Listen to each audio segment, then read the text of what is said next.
itu seni bumi itu gitu. Apa seni bumi itu? Siapa yang cerita silakan. Cindi boleh, siapa? Lidah dulu. Nah, apa itu seni bumi? Ya. Silakan cerita santai saja, kan di antara kita saja. Iya, Pak. Ya, silakan. Cindi, ya silakan. Lydia dulu Pak yang mau cerita, nanti terakhir baru ceritakan, silakan Lydia, ceritalah. Hidupkan mic-nya Lydia. Hidupkanlah. Cerita.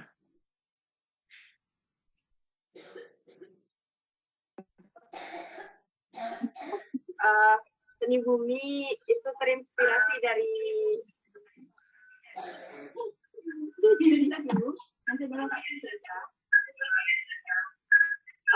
kurang jelas suaranya. Bikin itu Pak.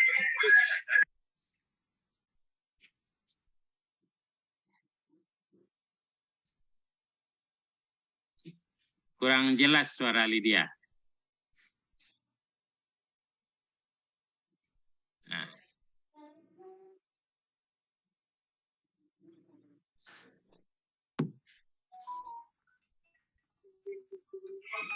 Iya Pak, Lydia lanjut. Sudah jelas Pak. Tuh. Silakan ya, jelas ya. Sebenarnya ada kegiatan BEM FPIK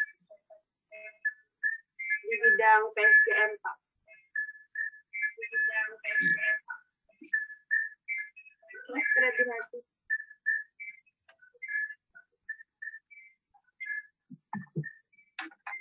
Nah, setelah habis masa jabatan periode kepengurusan untuk bidang PSDM ini, kami terstop. Terus Kak Cindy dan Bu Yusra mengajak kami kembali untuk membuka usaha, buka kantin lah Pak di samping laboratorium ini. Mungkin dari dia baru itu Pak yang bisa dijelaskan. Oke, silakan tambahkan Anissa. Agar orang paham dengan seni bumi ini apa gitu. Silakan.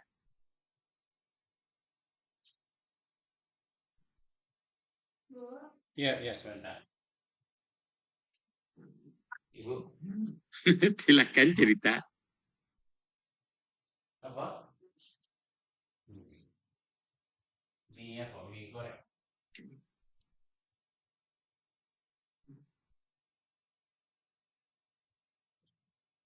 Nampaknya Cindi yang cerita lu jadi. Cindi dulu cerita.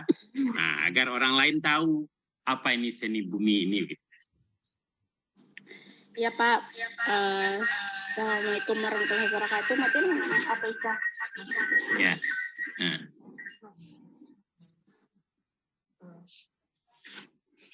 Itu kan Pak, seni bumi itu suatu awalnya sama hal kayak organisasi Pak. Ada latar belakang yang melatar belakangi kenapa terbentuknya seni bumi, terus ada juga tujuan kenapa kita mau bikin seni bumi. Itu yang melatar belakang itu mungkin dari dulunya, dari zaman COVID, mungkin sebelum COVID juga udah mulai, tapi baru dari produk yang berupa frozen. Jadi seiring berjalannya waktu, orang mulai kenal, awalnya dengan nama inkubator bisnis. Setelah kenal, itu cara memperkenalkannya mulai dari sosial media, Pak. Terus juga pergi ke kantor-kantor, ke kantor perikanan, ke kantor baik dinas kota mau dinas provinsi perikanan, sampai ke rektorat Universitas Bung Hatta. Universitas Bung Hatta. Setelah itu sambil berjalan karena ada beberapa kendala waktu itu, sempat terhenti, sempat vakum karena sini sendiri kuliah, jadi tidak ada yang melanjutkan. Nah, seiring berjalannya waktu lagi Pak, bertemulah sama Anissa, Lydia, yang mana mereka berangkat dari organisasinya dari BEM yang memiliki kegiatan PKM yang bergerak di bidang minat usaha juga.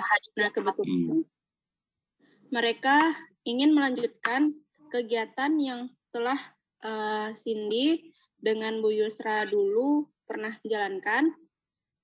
Terus seiring berjalannya waktu, sambil jalan beberapa dari kafe-kafe yang di luar itu sekarang lebih menggalakkan di bidang pangan dan sampah gitu Pak.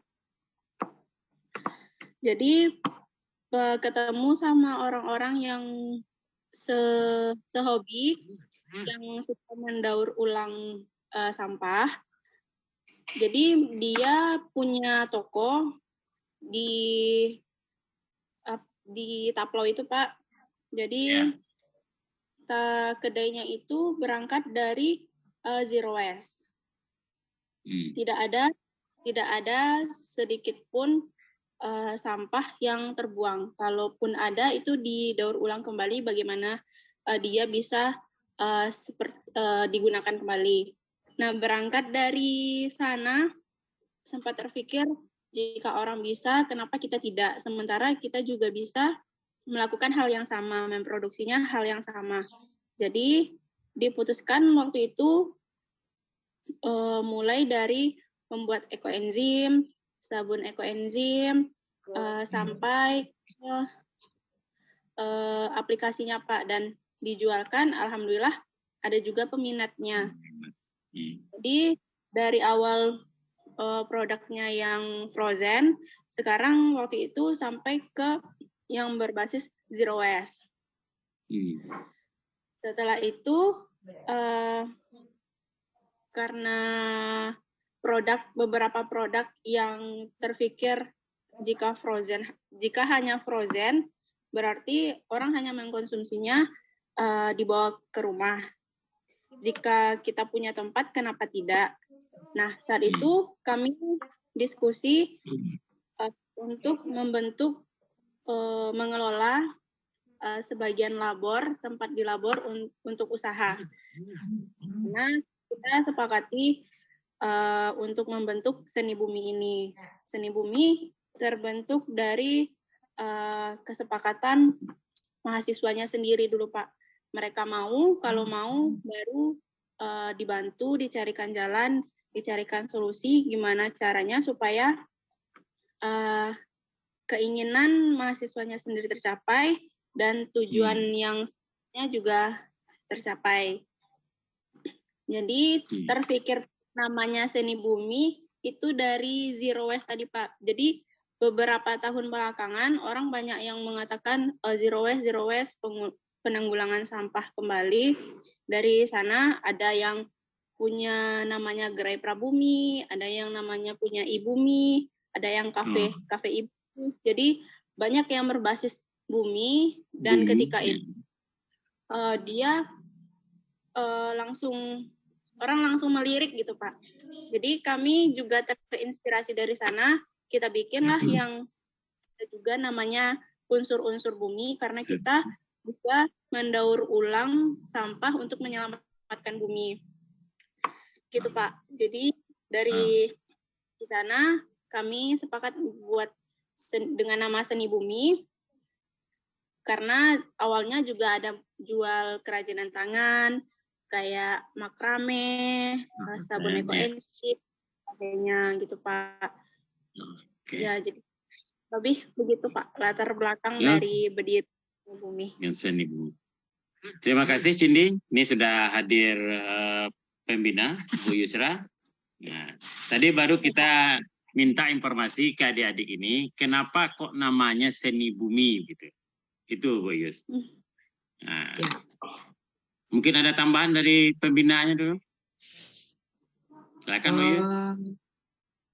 Sebenarnya seperti yang sudah disampaikan oleh Cindy, bahwa kita mulai bergerak itu sebenarnya dari awalnya dulu dari inkubator bisnis Blue Smart sebenarnya, kemudian terus merambah dan akhirnya kita sudah mulai menggerakkan bagaimana sih kalau yang di bidang ikan kita bergerak di tidak hanya di bidang perikanan tapi udah mulai merambah ke sampah, ke limbah dan sebagainya.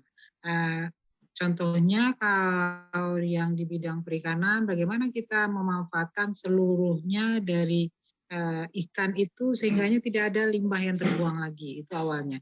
Kemudian dari kalaupun ada, kalau tidak dari perikanan misalnya plastik apa yang berdekatan juga dengan ikan. Jadi kami kebetulan mahasiswa ini tim dari monitoring sampah laut.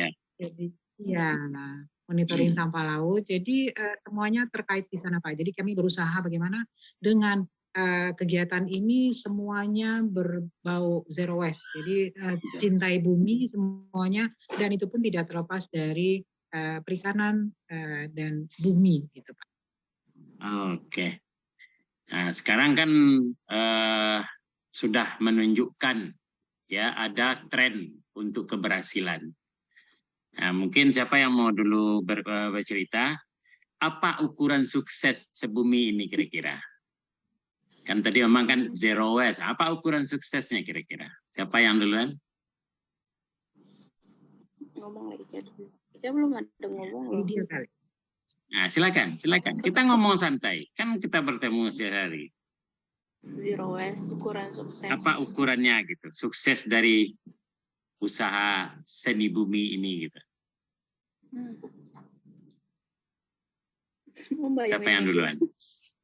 Nah ya. Kan dalam mimpi tadi kan sudah ya, bahwa salah satu seni bumi ini kita memang zero waste, maka bumi harus aman, kan itu ceritanya ya, bebas dari sampah. Maka dibuatlah seni bumi gitu. Nah, apa ukuran suksesnya kira-kira? Sudah terbayang enggak ada ukuran suksesnya dari seni bumi itu?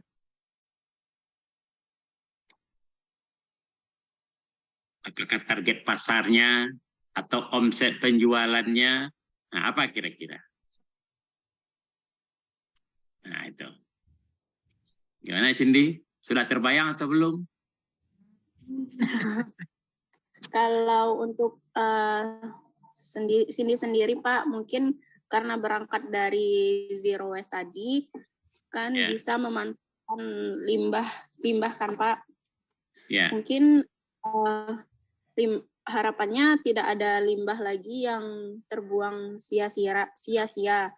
Misalnya saja kita memanfaatkan kulit buah menjadi ekoenzim. Jadi mungkin salah satu dinyatakan suksesnya seni bumi itu mungkin bisa mendaur ulang kembali limbah sampah yang ada di sekeliling kita. Mungkin berangkat dari diri sendiri bisa mengedukasi diri sendiri untuk mempergunakan limbah yang sudah tidak dipakai menjadi yang terpakai, begitu Pak. Mungkin segitu dari Cindy. Ada tambahan mungkin Pak dari ya. Dengan perkataan lain ya, limbah menjadi rupiah gitu kira-kira ya. Nah, limbah jadi berkah gitu. Ada berkah. Mungkin ada tambahan dari Anissa atau dari Dwi atau ini Fitriani sudah bergabung? Karena apa yang akan kita kejar sebenarnya? Mimpi kita apa yang kita kejar? Silakan.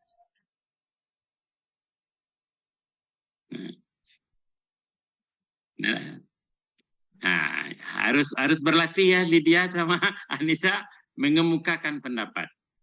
Ini malam ini kita kan uji coba.